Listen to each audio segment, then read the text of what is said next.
다 같이 사도신경으로 우리의 신앙을 고백하며 9월 첫째 날 새벽 예배를 하나님께 올려드리겠습니다.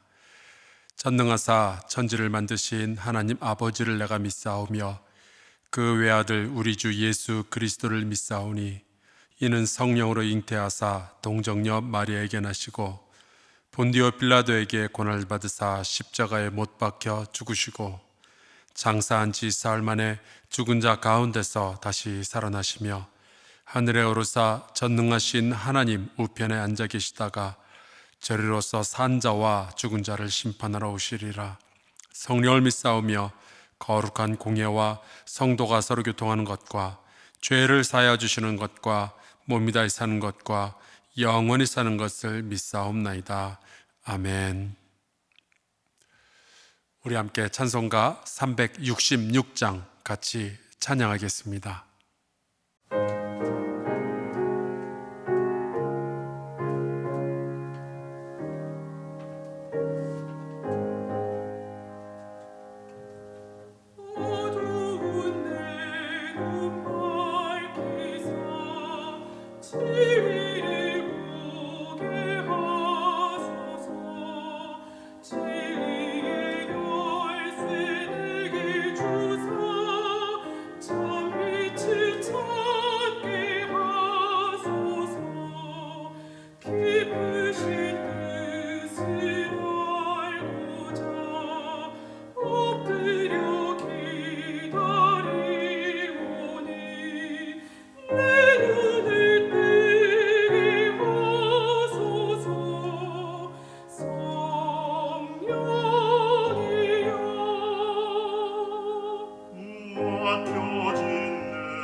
(9월의) 첫째 날 우리에게 해주시는 하나님의 말씀은 예레미야서입니다. 예레미야 26장 1절에서 15절까지의 말씀을 함께 보겠습니다. 제가 읽겠습니다. 유다의 왕 요시아의 아들 여호야김이 다스리기 시작한 때에 여호와께로부터 이 말씀이 임하여 이르시되 여호와께서 이와 같이 말씀하시니라. 너는 여호와의 성전 뜰에 서서 유다 모든 성읍에서 여호와의 성전에 와서 예배하는 자에게 내가 네게 명령하여 이르게 한 모든 말을 전하되 한마디도 감하지 말라. 그들이 듣고 혹시 각각 그 악한 길에서 돌아오리라. 그리하면 내가 그들의 악행으로 말미암아 그들에게 재앙을 내리려 하던 뜻을 돌이키리라. 너는 그들에게 이와 같이 이르라. 여호와의 말씀에 너희가 나를 순종하지 아니하며 내가 너희 앞에 둔 내 율법을 행하지 아니하며 내가 너희에게 나의 종 선지자들을 꾸준히 보내 그들의 말을 순종하라고 하였으나 너희는 순종하지 아니하였느니라. 내가 이 성전을 실로같이 되게 하고 이 성을 세계 모든 민족의 저주거리가 되게 하리라 하셨느니라. 예레미야가 여호와의 성전에서 이 말을 하매 제사장들과 선지자들과 모든 백성이 듣더라. 예레미야가 여호와께서 명령하신 말씀을 모든 백성에게 전하기를 마침에 제사장들과 선지자들과 모든 백성이 그를 붙잡고 이르되 네가 반드시 죽어야 하리라. 어찌하여 내가 여호와의 이름을 의지하고 예언하여 이르기를 이 성전이 실로같이 되겠고 이 성이 황폐하여 주민이 없으리라 하느냐 하며 그 모든 백성이 여호와의 성전에서 예레미야를 향하여 모였더니라. 유다의 고관들이 이 말을 듣고 왕궁에서 여호와의 성전으로 올라가 여호와의 성전 새 대문의 입구에 앉으매 제사장들과 선지자들이 고관들과 모든 백성에게 말하여 이르되 이 사람은 죽는 것이 합당하니 너희 귀로 들음같이 이 성에 관하여 예언하였음이라. 예레미야가 모든 고관과 백성에게 말하여 이르되 여호와께서 나를 보내사 너희가 들은 바 모든 말로 이 성전과 이 성을 향하여 예언하게 하셨느니라. 그런즉 너희는 너희 길과 행위를 고치고 너희 하나님 여호와의 목소리를 청종하라. 그리하면 여호와께서 너희에게 선언하신 재앙에 대하여 뜻을 돌이키시리라. 보라, 나는 너희 손에 있으니 너희 의견에 좋은 대로 옳은 대로 하려니와 너희는 분명히 알아라. 너희가 나를 죽이면 반드시 무죄한 피를 너희 몸과 이 성과 이 성 주민에게 돌리는 것이니라. 이는 여호와께서 진실로 나를 보내사 이 모든 말을 너희 귀에 말하게 하셨음이라. 아멘. 함께 기도하고 말씀 나누겠습니다. 하나님 아버지, 광야를 지나 또 다른 광야로 들어서는 이 시대에 주님을 바라봅니다. 가슴 아프고 두렵고 외롭지만 주의 손으로 붙들어 주시면 우리가 흔들림 없이 이 시기를 견뎌낼 줄로 믿습니다. 하나님, 우리에게 겸손과 회개의 영을 주사 하나님 앞에서 우리가 무엇을 잘못하고 있는지 깨닫게 하여 주옵소서. 우리에게 용기와 힘을 주셔서 남의 잘못을 비난하기 전에 이웃의 아픔을 돌아보지 못했던 우리의 눈 안에 들보를 제거하게 하여 주옵소서. 함께 모이지 못하는 지금 그동안 외면해 왔던 이웃들을 돌아보게 하시고 주님이라면 이때에 어찌하실지 고민하고 행동하게 하여 주옵소서. 9월의 첫날을 맞아 주님께 이 예물을 올려드립니다. 사랑과 은혜의 하나님께서 주실 큰 복을 기대하는 것이 당연하지만 우리의 눈에 작아 보이는 은혜에도 감사하는 큰 믿음을 더욱 허락하여 주옵소서.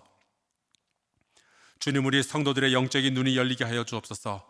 공격과 방어가 아니라 단순한 사랑과 믿음으로 우리의 진리와 공동체를 지킬 수 있게 하여 주옵소서.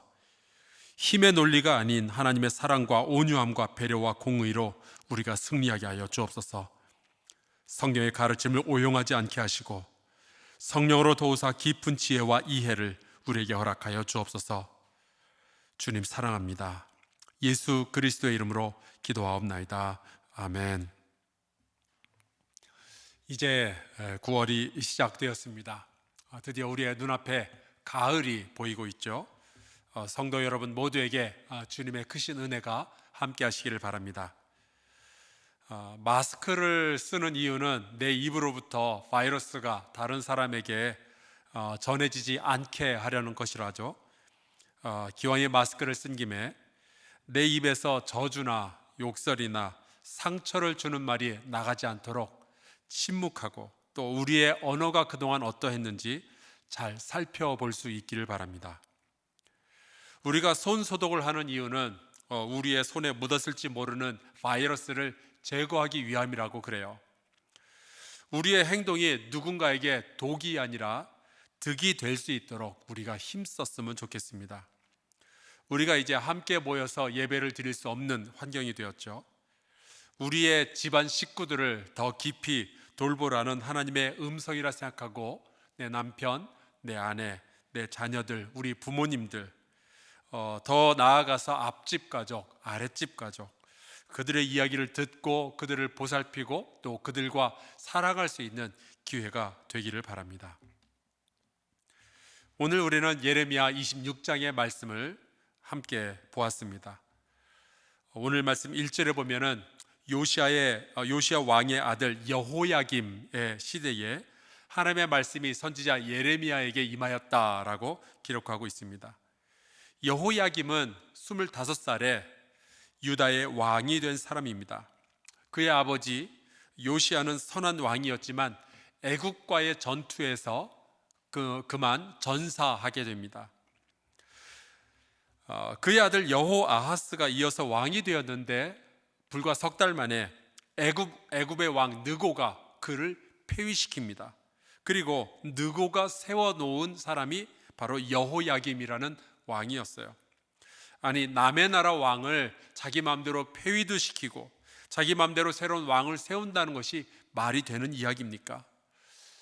정말로 유다 백성의 입장에서 보았을 때는 정말 치욕적인 일입니다. 그렇게 해서 유다는 아주 깊은 역사적인 어둠 속으로, 영적인 어둠 속으로 들어가게 됩니다. 자, 그래서 이 여호야김은 어떤 왕이었는가? 역대하 36장 5절에 보면 이렇게 기록하고 있습니다. 여호야김이 왕위에 오를 때에 나이가 25세라. 예루살렘에서 11년 동안 다스리며 그의 하나님 여호와 보시기에 악을 행하였더라. 여호야김은 25살 난 혈기왕성하였지만 악한 지도자였습니다. 제가 여호야김을 보면서 북한의 김정은을 떠올리게 됩니다. 이 김정은은 1984년생인데 2011년에 김정일을 이어서 북한의 수령이 되죠. 만으로 26살 때였습니다. 그리고 거의 10년 동안 자기 멋대로 그 나라를 통치해 왔습니다. 아마 여호야김이 그런 류의 지도자였을 겁니다. 그러니까 예레미야가 하나님의 말씀을 받았던 때는 애굽에 의해서 조종을 받던 젊은 왕이 악하게 나라를 다스리고 있는, 정치적으로도 영적으로도 어둡고 악한 시기였던 겁니다. 자, 그러면 우리가 이 상황에서 무엇을 배울 수 있을까요? 많은 사람들이 세월이 참 힘들면은 그렇게 이야기를 합니다. 세상이 이런 꼴인데 하나님은 도대체 뭘 하고 계시냐고요. 정의가 무너지고 있는데 하나님은 어디에 계시냐고요. 혹은 주님의 피값으로 세운 교회가 이렇게 수모를 당하고 있는데 하나님께서 뭔가 하셔야 되는 거 아니냐고요. 아마도 유다 백성들이 그런 질문을 던졌겠죠. 어쩌면은 선지자 예레미야도 같은 질문을 가졌을지도 모릅니다. 그런데 오늘 우리가 읽은 예레미야서 26장의 말씀은 우리에게 이런 가르침을 줍니다. 세상은 어둡고 악할지라도 하나님은 여전히 살아계시며 우리를 세밀하게 살펴보시고 역사의 주관자가 되신다라는 것입니다. 하나님은 여전히 하나님의 사람을 찾으시고 그에게 하나님의 말씀을 주시며 세상을 고칠 것을 명하시는 거죠. 그 하나님께서 예레미야에게 이렇게 말씀하십니다. 모든 말을 전하되 한마디도 감하지 말라. 제가 목회해 보니까요, 이게 굉장히 어려운 겁니다. 제가 설교를 매주 2 혹은 3 정도를 준비하게 되는데 저는 믿습니다. 우리 한사람교회 성도님들께서 계속해서 저를 위해서 기도해 주시고 저 역시도 설교를 준비할 때에마다 두렵고 떨리는 마음으로 기도하며 말씀을 대하니까 성령께서 반드시 저에게 지혜의 영을 주셔서 저를 도와주실 줄로 믿습니다. 그리고 분명히 하나님께서 우리 성도들에게 들려주고 싶으신 그 말씀을 목사에게 주실 것이다. 저는 그렇게 확신을 하고 설교를 준비합니다. 그런데 그렇게 주님께서 주신 모든 말씀을 한마디도 감하지 말고 전하라. 매주 제 설교를 들으시는 성도가 3,000명이 넘으시죠. 저희 교회 유튜브 구독자가 6,000명을 넘어서 지금 이제 7,000명까지 가고 있습니다. 그렇게 보면은요, 제가 설교를 할 때 마음속에 걸리는 분들이 굉장히 많이 있어요. 부모님의 사랑에 대해서 이야기를 하려면은 부모님이 안 계신 분들이 걸리고요. 결혼에 대해서 이야기를 하려면은 이미 이혼한 분들이 생각이 나서 그분들이 걸리고요. 자식 교육에 대해서 이야기를 하고 싶은데 자식과 지금 현재 굉장히 싸우는 분들, 그런 분들이 마음에 걸리고요. 정치에 대해서 이야기를 하려면은 여당 편이냐 야당 편이냐에 따라서 어디선가 좀 마음에 걸림이 있습니다. 그러니까 여러분 기도하실 때 우리 목사들을 위해서 좀 기도해 주시길 부탁하는데요, 사람이 무슨 말을 할지보다는 하나님께서 무슨 말씀을 주시는지에 대하여서 더욱 집중할 수 있도록 하나님, 우리 목사들을 도와주옵소서. 여러분께서 그렇게 기도해 주시기를 부탁합니다. 그런데 그 악한 시대에 주셨던 하나님의 말씀이 굉장히 충격적입니다. 3절 말씀이죠. 그들이 듣고 혹시 각각 그 악한 길에서 돌아오리라. 그리하면 내가 그들의 악행으로 말미암아 그들에게 재앙을 내리려 하던 뜻을 돌이키리라. 과연 하나님은 누구 들으라고 이 말씀을 하시는 걸까요? 적어도 여호야김을 유다의 왕으로 세웠던 애굽 사람들은 아닙니다. 그렇다고 여호야김을 포로로 잡아갔던 바벨론 사람들에게 하시는 말씀인가? 그것도 아니에요. 돌아오라라는 단어를 보면은 추측할 수가 있죠. 하나님은 이전에 하나님의 백성이었는데, 하나님의 자녀였는데 지금은 떠나간 그 사람들에게 말씀하시는 거예요. 심지어 오늘 말씀해 보면은 예배 드리려고 성전에 모여있던 사람들에게 이 이야기를 하라라고 말씀하시죠. 바로 유다 백성들이었습니다. 복의 근원이 될 것이다 라고 은혜를 베풀어 주셨던 바로 그 사람들에게 이 이야기를 전하라고 하시는 거예요. 예루살렘 성전에 모여서 열심히 예배는 드리지만 어느덧 그들의 삶에서는 하나님과 가까이 하지 않는 사람들, 자기 멋대로 살아가고 있는 사람들, 우상을 섬기고 도덕이 무너지고 탐욕이 그들의 눈을 어둡게 만들었던 그런 사람들이죠. 그것 때문에 역사적인 어둠이 시작되었는데 거기에 대해서 전혀 개의치 않는 사람들, 하나님 아버지는 그 백성들이 돌아오라라고 기다리고 계시는 거예요. 이제 벌을 내리시려 하는 그 마지막 순간에도 돌아오라 말씀하시는 거죠. 저는 이 말씀 속에서 아버지의 마음을 보게 됩니다. 우리는 늘 하나님께 소망을 두자라고 말하고 있는데 하나님은요, 그 자녀들을 향하여서 소망을 버리지를 않으시는 겁니다. 내 자녀들아, 돌아오라. 내가 너희를 치지 않도록 돌아오라. 마지막으로 하나님께서는 이 예레미야를 통해서 그 예배자들에게 말씀하시는 겁니다. 돌아오라. 만약에 이 예레미야 시대에 주셨던 하나님의 말씀을 우리의 시대에 적용을 한다면 하나님은 누구 보고 돌아오라라고 말씀을 하시는 것일까요? 이 세상 사람들일까요? 통합당일까요? 민주당일까요? 아니요.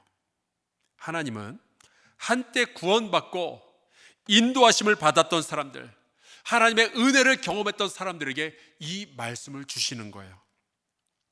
이사야서 29장에 하나님께서 그때의 백성들에게 이런 말씀을 또 주셨죠. 주께서 이르시되 이 백성이 입으로는 나를 가까이하며 입술로는 나를 공경하나 그들의 마음은 내게서 멀리 떠났나니 그들이 나를 경외함은 사람의 계명으로 가르침을 받았을 뿐이라. 이 역시 애굽 사람이나 혹은 바벨론 사람들에게 주신 말씀이 아니었어요. 하나님의 백성에게 주셨던 말씀입니다.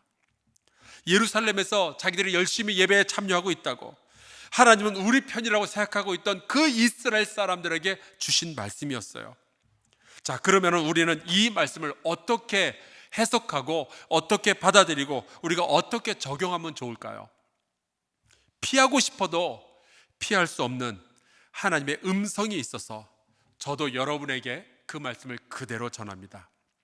하나님은 이 시대의 교회에게 말씀하십니다. 돌아오라. 입술만 은혜를 부르짖지 말고 너희의 마음을 찢고 상한 심령을 가지고 돌아오라. 이 구월을 들어가며 하나님께서 저와 여러분에게 주시는 말씀입니다. 오늘 말씀 6절에 보면 하나님께서 그 백성들에게 이렇게 경고하십니다. 내가 이 성전을 실로같이 되게 하고 이 성을 세계 모든 민족의 저주거리가 되게 하리라 하셨느니라. 실로는 출애굽하고 가나안 땅을 정복했던 이스라엘 백성이 회막과 법궤를 두었던 도시입니다. 회막은 하나님과 이스라엘 백성이 만나는 곳이고, 법궤는 여호와의 임재를 상징하는 물건이었죠. 그래서 그 실로에서는 이스라엘 백성이 매년 모여서 명절을 지키던 그런 곳입니다. 그래서 이런 말씀이 사무엘상 2장에 나옵니다.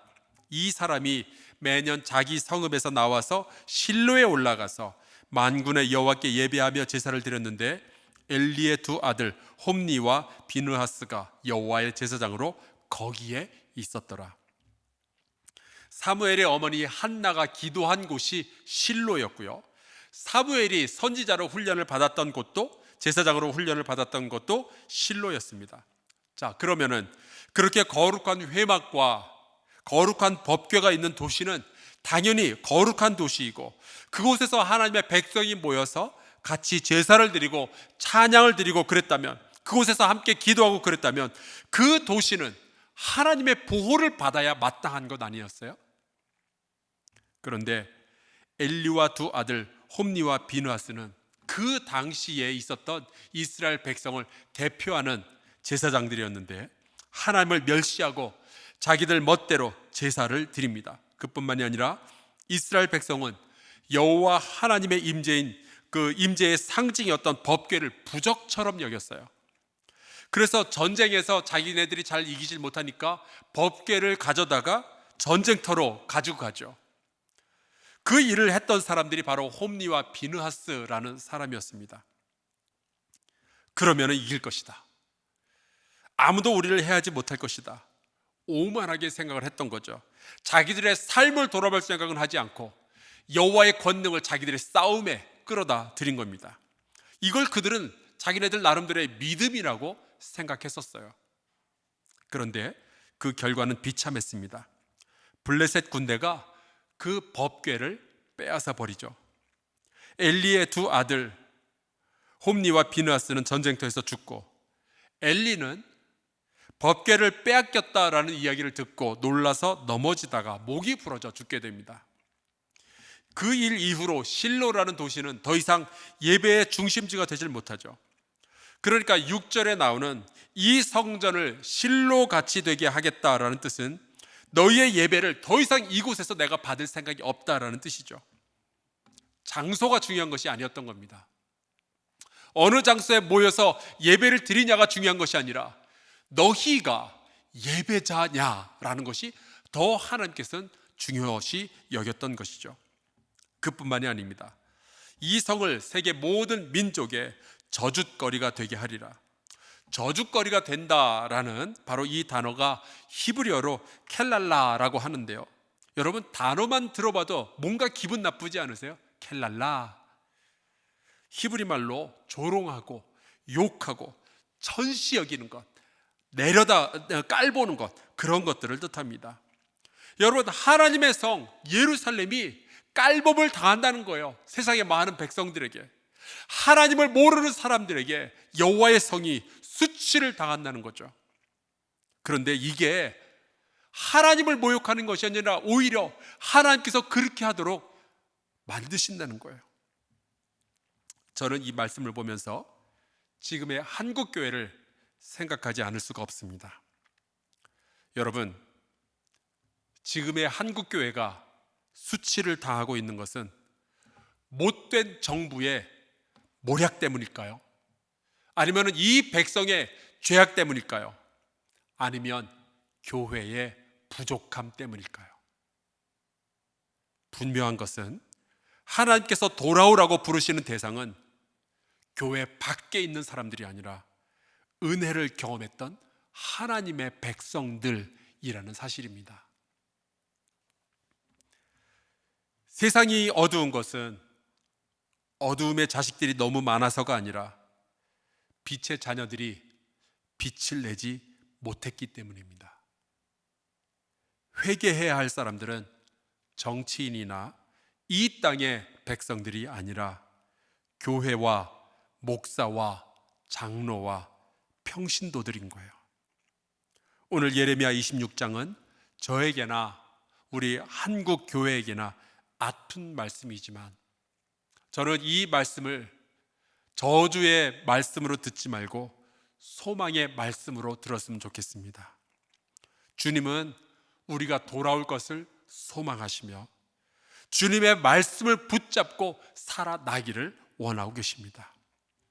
이 9월 한 달 주님 앞에 조용히 그리고 겸손히 회개하며 기도하고 이 땅과 교회와 그리고 우리 모든 백성을 살려달라고 기도하는 저와 여러분 될 수 있기를 주의 이름으로 축원합니다. 함께 기도하겠습니다. 이제는 우리를 구원하신 예수 그리스도의 은혜와 하나님 아버지의 크신 사랑과 성령의 교통하심이 9월 첫날을 열며 주 앞에 머리 숙이고 말씀을 들으며 결단하는 우리 사랑하는 성도들, 저희의 가정과 일터 그리고 대한민국 교회와 이 땅의 모든 백성들 그 머리머리 위에 함께 하시기를 간절히 축원하옵나이다. 아멘.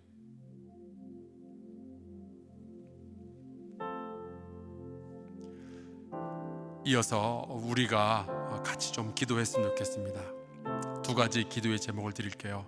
하나님, 코로나19의 확산을 멈추어 주옵소서.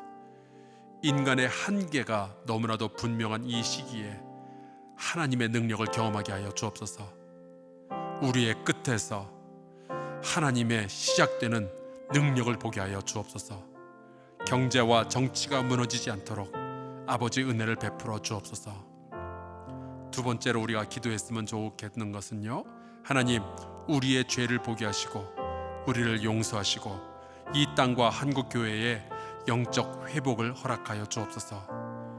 구원받은 주의 백성이 정치판이 아니라 기도의 자리로, 하나님의 임재와 말씀의 자리로, 예배의 자리로 돌아가게 하여 주옵소서. 우리 같이 기도하도록 하겠습니다.